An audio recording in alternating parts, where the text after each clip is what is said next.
आज हम जो है बिहार का जनगणना 2011 को देखेंगे और जनगणना ही नहीं, हम कोशिश करेंगे कि आपको इस वीडियो से 2 से 3 क्वेश्चंस कोई भी एग्जाम में, चाहे वो आपका बिहार दरोगा हो, बीपीएससी हो या बाकी के कोई भी एग्जाम हो, अगर वहाँ से क्वेश्चंस आएंगे तो बिहार का बात करेगा, जनगणना हो गया या बिहार से, तो आपको क्वेश्चंस मिलेंगे। ठीक है, देखिए सबसे पहले आप समझ जाइए कि जनगणना के अध्ययन को हम लोग क्या कहते हैं, तो डेमोग्राफी कहते हैं। जनगणना के अध्ययन को हम लोग क्या करते हैं, डेमोग्राफी कहते हैं। ठीक है, और भारतीय संविधान के 246 के तहत जनगणना एक क्या है, यूनियन लिस्ट है। क्या है, एक संघ का आपका जो है ये सूची है। ठीक है, विषय है, तो आपके अनुच्छेद 246 के अंतर्गत, और यह संविधान की 7वीं अनुसूची में आता है। यह संविधान की 7वीं अनुसूची में आता है। और जनसंख्या संबंधी सिद्धांत जो है ये आपका मालथस ने दिया था। किसने दिया था? मालथस ने दिया था। और पहली बार जनगणना 1872 ईस्वी में लॉर्ड मियो ने किया था। लेकिन आपसे पूछेगा कि यह जो था ना, लॉर्ड मियो जो किया था 1872 में, ये सीमित जनगणना था। लेकिन नियमित अगर जनगणना बोलेगा, जो कि दशकीय जनगणना था, वो 1881 से लॉर्ड रिपन के समय से शुरू हुआ। और आपसे पूछेगा कि स्वतंत्र भारत की पहली जनगणना तो 1951 में किया गया था, जो कि उस समय में जनगणना आयुक्त कौन थे, तो R.A. गोस्वामी। कौन था? R.A. गोस्वामी था, जो कि जनगणना संगठन केंद्रीय गृह मंत्रालय के अधीन कार्य करता है। जनगणना जो है आपका केंद्रीय गृह मंत्रालय के अंतर्गत कार्य करता है, जिसके उच्चतम अधिकारी जनगणना आयुक्त होते हैं। और 2011 की जनगणना भारत की 15वीं जनगणना था, जो कि स्वतंत्र भारत की 7वीं जनगणना था। ठीक है, याद रखिएगा। और जनगणना का दायित्व जो होता है वो रजिस्ट्रार जनरल के पास होता है। किसके पास? रजिस्ट्रार जनरल के पास होता है। ठीक है, इस चीज को आपको याद रखना है। वहीं पे देखिए, अब हम लोग समझते हैं कि जनसंख्या जिस समय 2011 की जनगणना के अनुसार जो जनसंख्या था, कितना था आपका? 10,40,99,452। 10,40,99,452, यानी कि लगभग आपके जो यहाँ पे आप बोल सकते हो 10,41,00,000 आप इसको बोल दीजिए। जो कि आपके सबसे ज्यादा अगर पूछेगा तो वो आपका बिहार में किसका था? पटना का। देखिए ये सभी जनगणना अभी हम बिहार का देख रहे हैं। ठीक है, तो बिहार के बारे में ही आपको याद रखना है। ठीक है, तो सर्वाधिक बोलेगा तो पटना का था, उसके बाद आपका पूर्वी चंपारण का, उसके बाद आपका मुजफ्फरपुर का था। ठीक है, न्यूनतम बोलेगा तो शेखपुरा। देखिए शेख हमेशा हम लोग क्या पीते हैं? कम पीते हैं। शेख जो है हम लोग शेख जो हम पीते हैं कम पीते हैं, तो शेखपुरा कम जनसंख्या। और ज्यादा हम लोग पटना जब जाएंगे तो ज्यादा तरह तरह का खाना पीना खाएंगे, तो सर्वाधिक कहां? तो पटना में। उसके बाद क्या होगा? पूर्वी चंपारण। उसके बाद क्या होगा? पूर्वी चंपारण। अब फिर क्या होगा आपका? मुजफ्फरपुर। अब वहीं ग्रामीण जनसंख्या बोलेगा तो आपका कितना हो जाएगा? देखिए 9,23,41,436। ठीक है, जो कि 88.7%। 88.7% आपका ग्रामीण जनसंख्या है आपका। कहाँ? बिहार का। 88.7% जो है ग्रामीण जनसंख्या कहाँ? बिहार का। शहरी जनसंख्या बोलेगा तो आपका 1,17,58,000 आपका 16 है, यानी कि 16 याद रखिए ना, 1,17,58,016। ठीक है, जो कि 11.03% है। शहरी 11.03% है। देखिए प्रतिशत को याद रखिए, पूछेगा ही पूछेगा। तो ग्रामीण जनसंख्या कितना है? 9,23,41,436 है, जो कि पूर्वी चंपारण का सबसे ज्यादा है। पूर्वी चंपारण का सबसे ज्यादा है और शेखपुरा का सबसे कम है। और शहरी बोलेगा तो पटना का सबसे ज्यादा है और शिवहर का सबसे कम है। देखिए शहरी घनत्व फिर अलग हो जाता है, ये चीज याद रखिएगा। फिर जनसंख्या घनत्व अगर बोलेगा तो 1106 व्यक्ति प्रति आपका 1 किलोमीटर पे आता है। 1106 व्यक्ति जो है प्रति 1 किलोमीटर पे आता है आपके बिहार में। ठीक है, याद रखिएगा। उसके बाद है सर्वाधिक जनसंख्या घनत्व अगर आपको बोलेगा तो शिवहर हो जाएगा 1880।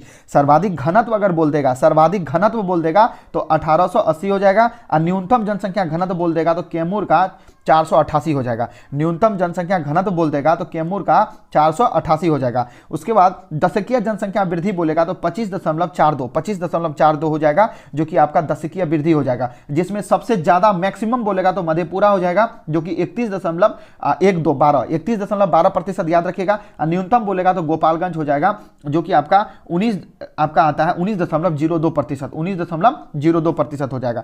वहीं पे साक्षरता दर बोलेगा। देखिए साक्षरता दर कैसा है हम आपको बताते हैं। जैसे बोर्ड मान के चलिए कोई भी चीज लिखा हुआ है, ठीक है, अगर उसको इंसान पढ़ रहा है तो वो क्या है, साक्षर है, अगर नहीं पढ़ रहा है तो वो आपका निरक्षर है। तो साक्षरता दर बोलेगा तो 61.8% है। अब पुरुष का बोलेगा पूरा बिहार में, पुरुष का बोलेगा तो 71.2 हो जाएगा, और महिला का बोलेगा तो 51.5 हो जाएगा। देखिए इसको याद रखने का ट्रिक हम आपको अभी बता रहे हैं जो कि जबरदस्त है।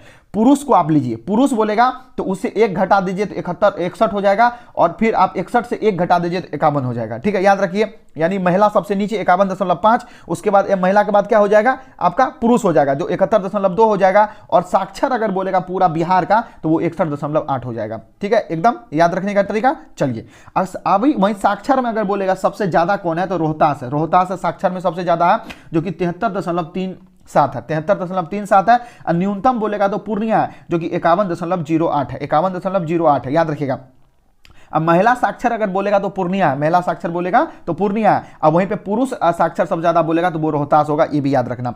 लिंगानुपात हो जाएगा 918 हो जाएगा 1000 पुरुष पे, अब सॉरी 1000 व्यक्ति पे 918 हो जाएगा लिंगानुपात में, जो कि आपका सर्वाधिक किसका है तो गोपालगंज का है जो कि 1021 है, 1021 है। और न्यूनतम बोलेगा तो मुंगेर का, मुंगेर मौ से याद रखेगा न्यूनतम, ठीक है, 876 कितना हो जाएगा, 876 हो जाएगा। और शिशु लिंगानुपात बोलेगा, देखिए शिशु लिंगानुपात जो है ना आपका लिंगानुपात से हमेशा ज्यादा होगा, लिंगानुपात से शिशु लिंगानुपात हमेशा ज्यादा होगा। तो याद है उसका 900 कितना है, 900 आपका जो है ना शिशु लिंग 918 है, तो शिशु लिंगानुपात जो है ना 935 हो जाएगा, ठीक है। सबसे ज्यादा हो जाएगा आपका किशनगंज में जो कि आपका 971 है, और न्यूनतम हो जाएगा वैशाली में जो कि आपका 904 है, 904 है। वहीं पे शहरीकरण सर्वाधिक बोलेगा तो पटना हो जाएगा, शहरीकरण सर्वाधिक बोलेगा तो पटना हो जाएगा। और सबसे कम बोलेगा तो आपका समस्तीपुर हो जाएगा, समस्तीपुर सबसे कम हो जाएगा, सबसे शहरीकरण पटना ज्यादा हो जाएगा। सर्वाधिक पुरुष साक्षरता बोलेगा तो रोहतास हो जाएगा, महिला साक्षरता बोलेगा भी तो रोहतास ही हो जाएगा सबसे ज्यादा 73.03, याद रखिएगा। और न्यूनतम महिला बोलेगा तो आपका सहरसा हो जाएगा, और न्यूनतम पुरुष बोलेगा तो आपका पूर्णिया हो जाएगा, न्यूनतम पुरुष बोलेगा तो पूर्णिया, और न्यूनतम महिला बोलेगा तो सहरसा हो जाएगा, ठीक है। जनसंख्या घनत्व टॉप में स्टेट होगा तो बिहार है, जनसंख्या घनत्व में आपका टॉप पे कौन है, आपका बिहार है। और दूसरा आपका कौन है तो वेस्ट बंगाल है जो कि 1028 है, 1028 है। और तीसरा है आपका कौन, केरल 860 केरल का 860 घनत्व में, केरल का 860 है।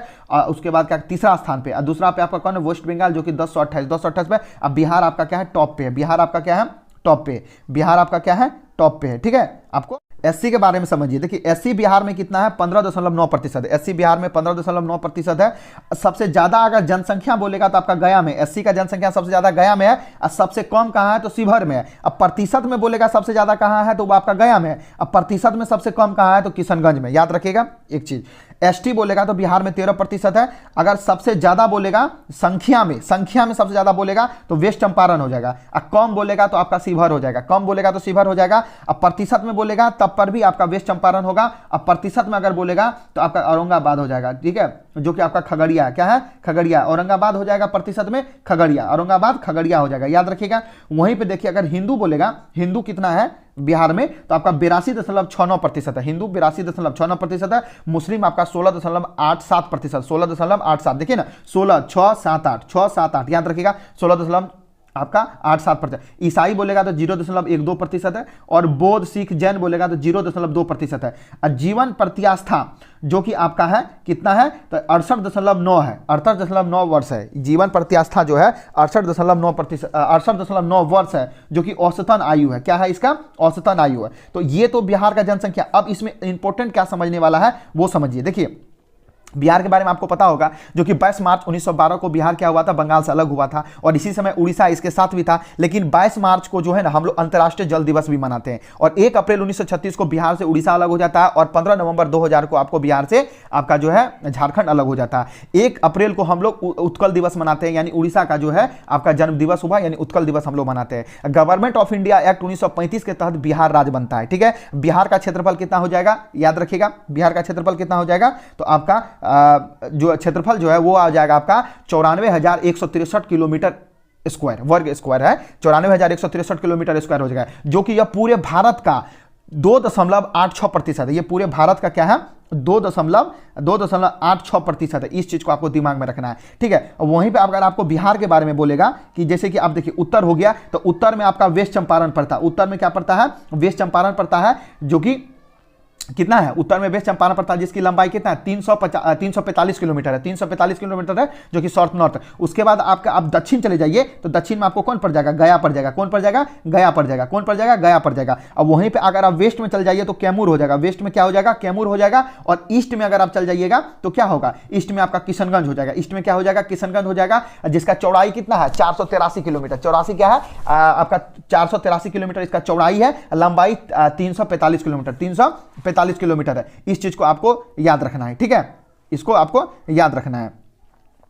और बाकी आपको पता ही होगा यहाँ पे 9 प्रमंडल है। 9 बिहार में थोड़ा सा आप प्रमुख जलप्रपात को भी याद रख लीजिए, जैसे ककोलत जलप्रपात आपका नवादा में है, तेलहर जलप्रपात आपका कैमूर में है, उसके बाद करकट जलप्रपात आपका कैमूर में है, दुर्गावती जिसको कर्मनासा की सहायक नदी जो कि रोहतास कैमूर में है, कर्मनासा आपका बक्सर में है।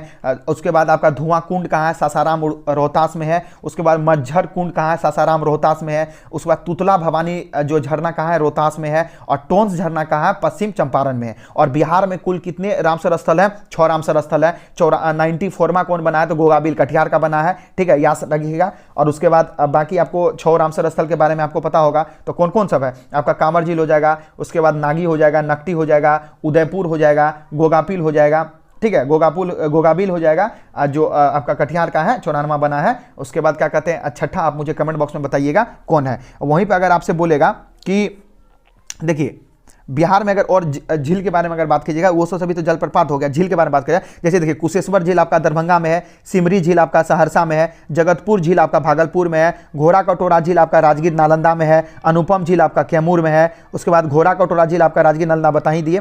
उसके बाद देख लीजिए और कुछ याद रखिए, बिहार का पहला सामुदायिक रिजर्व, बिहार का पहला सामुदायिक रिजर्व जो कि कटिहार था, जो गोगाबिल था, जिसको गोगाबिल या घोगाबिल भी कहा जाता है, जिसको अब रामसर स्थल घोषित कर दिया गया है। पक्षियों का पैराडाइज किसको कहा था, कांवर झील को कहा जाता है। पक्षियों का पैराडाइज किसको, कांवर झील को कहा जाता है, जो कि मीठे पानी का झील है, जो कि आपका बिहार का है, ठीक है। और बिहार में कुल रामसर स्थल 6 हो गए हैं, आपको याद रखना है। और देखिए आपको यह भी याद रखना है कि बिहार का जो पहला रामसर स्थल था ना, एवं एशिया का सबसे बड़ा गोखुर झील था, तो वो मीठे पानी का, तो बेगूसराय का कांवर झील था, बेगूसराय का कांवर झील था। अब वहीं पर आपसे पूछेगा कि फिनलैंड को जो है ना हजारों झीलों का देश कहा जाता है, और झीलों का अध्ययन को हम लोग निम्नोलॉजी कहते हैं। क्या कहते हैं, लिम्नोलॉजी कहते हैं। कुछ वन्यजीव अभ्यारण्य भी याद रख लीजिए बिहार से रिलेटेड। देखिए बरेला झील, सलीम झील, ये सभी कहाँ है, वैशाली में। बरेला हो गया, सलीम अली पक्षी अभ्यारण्य हो गया, ये आपका कहाँ है, वैशाली में है। भीम बांध बोलेगा वन्यजीव अभ्यारण्य कहाँ, तो मुंगेर में। भीम बांध कहाँ है, मुंगेर में। गौतम बुद्ध अगर वन्यजीव अभ्यारण्य बोलेगा तो गया में है। कांवर झील पक्षी अभ्यारण्य कहाँ है, तो बेगूसराय में है। नागी नकटी आपका कहाँ है, जमुई में है। अब पंत वन्यजीव अभ्यारण्य कहाँ है, तो राजगीर में है। और संजय गांधी जैविक उद्यान कहाँ है, तो पटना में है। उदयपुर वन्यजीव अभ्यारण्य कहाँ है, पश्चिमी चंपारण में, जिसको रामसर स्थल घोषित किया। वाल्मीकि राष्ट्रीय उद्यान कहाँ है, जिसको वन्यजीव अभ्यारण्य भी कहते हैं, और जो कि टाइगर रिजर्व भी है, कहाँ, पश्चिमी चंपारण में है। और सबसे बड़ा वन्यजीव अभ्यारण्य कहाँ, तो कैमूर का वन्यजीव अभ्यारण्य जो है सबसे बड़ा वन्यजीव अभ्यारण्य है। और ये कैमूर वाला जो है ना, इसको भी अब टाइगर जो है ना, मतलब टाइगर रिजर्व का रूप में जो है आपका राज्य सरकार वो दर्जा देने जा रही है। जैसे बिहार का आबादी हम तो आपको बता ही दिए थे, 10,40,99,452, जो कि पूरा भारत का कितना है, 8.60% है, 8.60% है। बिहार का साक्षरता दर आपका 61.8 है, जिसमें फीमेल का 51.5 है और मेल का 71.2 है। साक्षर दर मैक्सिमम कहाँ है, रोहतास का है। उसके बाद रोहतास का है, याद रखिएगा। और साक्षरता दर का भी, साक्षरता दर में भी सबसे ज़्यादा है, मैक्सिमम है, याद रखिएगा। और साक्षर में भी है, ठीक है। और सबसे कम महिला साक्षर कहाँ है, सहरसा का है। और पुरुष का अगर सबसे कम बोलेगा तो आपका पूर्णिया का होगा। बेगूसराय को औद्योगिक राजधानी कहा जाता है। उसके बाद है अरवल में जो है ना, अरवल में क्या होता है, सबसे कम वर्षा होता है, आपको याद रखना। अरवल में सबसे कम क्या होता है, वर्षा होता है। आपका जो है ना किशनगंज में सबसे ज्यादा वर्षा होता है। किशनगंज में क्या होता है, सबसे ज्यादा वर्षा होता है। अब पूर्णिया जो है ना, क्या है आपका, मैक्सिमम जूट उत्पादन करती है। पूर्णिया मैक्सिमम जूट उत्पादन करती है। और पूर्णिया साक्षरता दर पुरुष में क्या है, कम है, याद रखिएगा। भागलपुर को सिल्क सिटी भी कहा जाता है, ये भी चीज आपको याद रखना है। भागलपुर को क्या कहा जाता है, सिल्क सिटी कहा जाता है। भागलपुर को सिल्क सिटी कहा जाता है। और याद रखिएगा बिहार का क्षेत्रफल 94,163 किलोमीटर स्क्वायर, या पूरे भारत का 2.86%। ये पूरे भारत का क्या है, 2.86% है। अब वहीं पर अगर आपका बोलेगा बिहार का अक्षांशीय विस्तार बोलेगा, बिहार का अक्षांशीय अगर विस्तार बोलेगा, तो बिहार का अक्षांशीय विस्तार क्या हो जाएगा, आपका हो जाएगा 24 degree 20 minute 10 second, 24 degree 20 minute 10 second से लेकर के 27 degree 31 minute 15 second, 27 degree 31 minute 15 second north. और देशांतर विस्तार बोलेगा तो आपको 83 डिग्री 19 मिनट 50 सेकंड से लेकर के 88 डिग्री 17 मिनट 40 सेकंड ईस्ट हो जाएगा। 88 डिग्री 17 मिनट 40 सेकंड ईस्ट हो जाएगा। अब वृक्ष कौन है? तो पीपल। अब ठीक है, वृक्ष कौन है? पीपल राजकीय। अब पक्षी आपका कौन है? गोरैया है। और पुष्प कौन है? गेंदा है। और चिन्ह क्या है? बोधि वृक्ष है। भाषा क्या है? हिंदी और उर्दू है, द्वितीय भाषा उर्दू है। लोकसभा सीट यहाँ 40 है, राज्यसभा सीट यहाँ 16 है। ठीक है, अब विधान परिषद में 75 सीट है। अब विधानसभा में 243 सीट है, जिसमें एससी बोलेगा तो आपका 6 है, एससी बोलेगा तो 6 है। ठीक है, झारखंड में 1 है, झारखंड में 1 है। गया में आपका 2 है, गया में 2 है, सारण में 2 है, गया में 2 है, सारण में 2 है, झारखंड में 1 है। मतलब याद रखिएगा। ठीक है, 2 2 4 5 1 6 हो जाएगा टोटल। ठीक है, तो आपका एससी सीट कितना है? टोटल 6 है। ठीक है, याद रखिएगा। समुद्री तल से ऊंचाई बोलेगा तो 173 फीट हो जाएगा। ठीक है, अब बिहार का दशकीय वृद्धि बोलेगा तो 25.07 हो जाएगा। बिहार का दशकीय वृद्धि क्या हो जाएगा?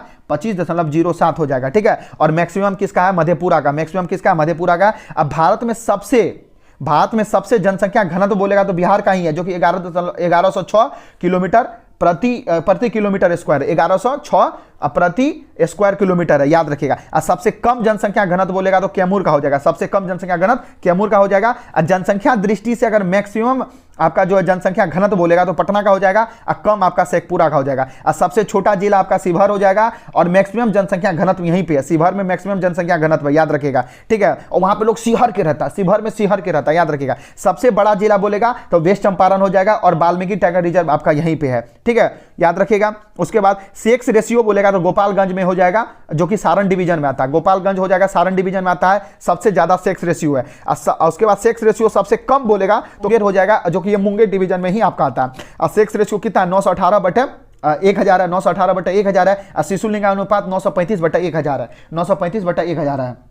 तो ये सभी आपके बिहार के थे। हम आपको कुल बिहार में जितने भी थे यहाँ से क्वेश्चंस आने वाले संभव है, बन सकता है, हमने सब बता दिया है। कैसा लगा वीडियो जरूर बताइएगा।